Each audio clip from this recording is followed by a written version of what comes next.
So let's just talk about the Splay Tree. So the Splay Tree is basically a self-adjusting binary search tree. So this is similar to the AVL tree and the red-black tree. But here the key difference is that here we do the splaying. So splaying is the process of moving recently accessed elements to the root. So like an example, suppose we have a tree. Now in the Splay Tree we can perform all the operations that we do in the AVL or the red-black tree. That means here we can perform insertion, we can perform deletion, and also we can perform the search operation. But the difference is that every time we do all of these operations, also we have to do the splaying.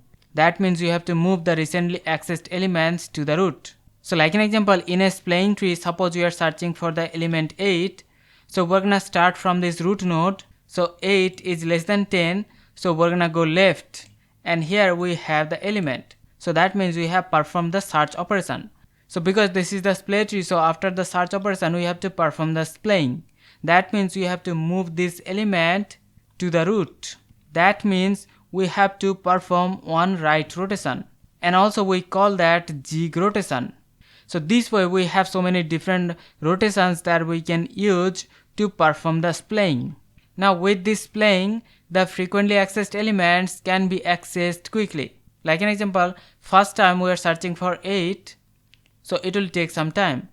And then we are splaying, so the 8 will be moved to the root. So that means this 10 will be dragged down. 8 will be the new root node. So after the splaying, so next time if we search for this element 8, we can access that pretty quickly. And that is the main objective of the splaying tree. So let's just talk about different rotations that we can use for the splaying. So first of all, we have the jig rotation. So jig means one right rotation. So here in this case, we have performed one right rotation, and that is called the jig rotation. Similarly, we have the jag rotation. So like an example, suppose we have this tree. Suppose we are searching for the element 10. Now after the search operation, we have to perform the splaying. That means we have to make this element 10 as the root element. So for that we have to perform the jag rotation. Jag rotation means we have to perform the left rotation. So that means after the rotation 10 will go up. So 10 will be the root node. 8 and 6 will go down. So here we're gonna have 8 and 6. And this 9 will go on the left side. So here we're gonna have the 9. And the 12 will stay as it is. So let's now talk about the jig rotation. Now suppose you are searching for the element 6. Now after the search operation, we have to perform the splaying. That means we have to perform the jig rotation so that the element becomes the root node. So first of all, we have to perform the jig rotation. That means we're gonna perform one right rotation. So if we rotate right, so that means the node 8 will go up and the 10 will go down. So here we're gonna have 10 and 12, and this 9 will go right here. So this way we have to perform another jig rotation. That means we have to rotate this right again, so that the 6 will become the root node. So this 6 will go up and this 8 will go down, and the rest of the numbers will stay as it is. So you can see after performing jig operation, this is our final output. And also we have the jag rotation. So like an example, suppose we have this tree. Now we are searching for the element 10.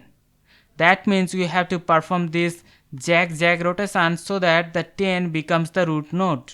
So if we perform the jag rotation, so that means if we perform one left rotation, the 8 will go up and 6 will go down.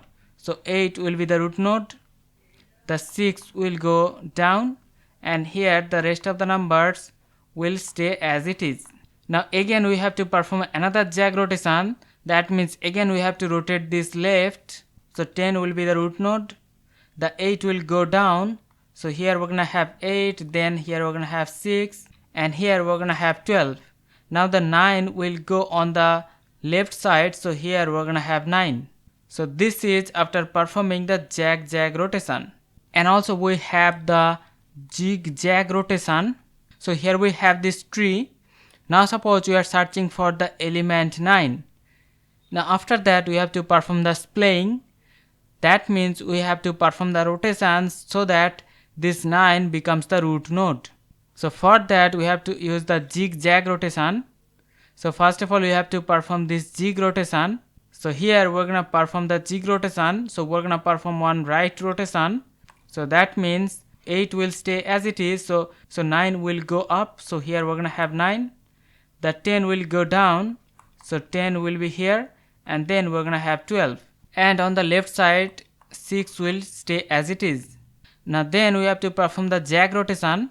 Jag means we have to perform one left rotation so that the 9 becomes the root node. So if we perform the jag rotation, so 9 will go up, so 9 will be the root node, 8 will go down, and here we're gonna have 6, and then the rest of the numbers will stay as it is. So this is after performing the zigzag rotation.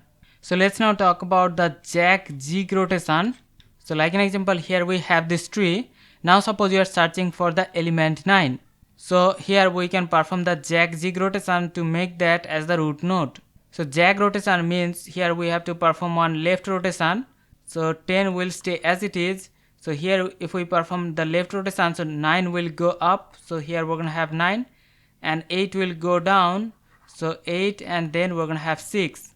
Now here 12 will stay as it is. So this is after performing the jag rotation. Next we have to perform the zig rotation. That means we have to perform one right rotation so that the 9 becomes the root node. So here if we rotate this right, so 9 will be the root node, and 10 will go down, and then we're gonna have 12, and on the left side we're gonna have 8 and 6. So this is after performing the jag zig rotation. So these are all the different rotations that we can use to perform the splaying in the Splay Tree. Now there are so many applications of using the Splay Tree. So first of all we can use that for the caching purpose. Secondly we can use that for the database indexing, and also we can use that for the file systems, and also can be used in case of the data compression. So the Splay Tree has the complexity of order of log n for all of these operations, which makes it very faster. And also if we are frequently searching for one element, in that case, because that element will be the root node, so in that case it will have the complexity of order of 1. So we can access that in constant time. And also it has some drawbacks also. So Splay Tree can have the complexity of order of n in case of the worst case scenario. So hope you understand about this Splay Tree. See you in the next one. Take care.